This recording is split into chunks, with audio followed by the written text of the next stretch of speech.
Allahın salamı, salavatı olsun Peyğəmbərimizə. Ən xeyirli yuxu yozan Peyğəmbərimiz idi. Həqiqətən də Peyğəmbərimiz də yuxu yozmağı bilirdi.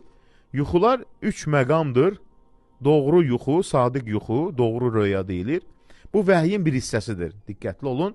Peyğəmbərimiz ilk vəhi, Peyğəmbərimizə ilk vəhiydən əvvəl deyir ki, vəhyin ilk başlanğıcı Peyğəmbərimizə sadiq yuxu şəklində gəlirdi. O gördüyü hər yuxunun sübh aydınlığı kimi doğru olduğunu görərdi. Hələ Peyğəmbərlik verilməyib. Yuxu ilə Allah Teala neyini hazırlayır. Gözəl şeylər görür, gördüyü şeylər baş verir. Yəni, baş verəcək şey, gələcək şeylər baş verir. Allah Teala bunu hazırlayır ki, gələcəkdə Peyğəmbər olacaqsan. Ona görə də bu yuxu nübüvvətin bir hissəsidir, Peyğəmbərliyin. Çünki o qeybə aid bəzi məlumatları bilməyə imkan verir.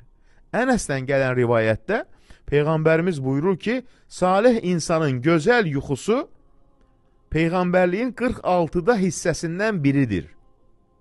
Gözəl yuxu.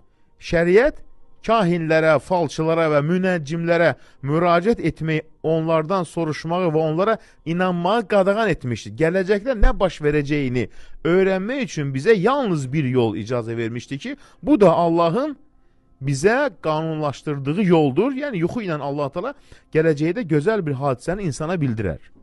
Başına gələn hadisə və ya pis bir hadisəni də görə bilər ki, bu ona xəbərdarlıq olsun.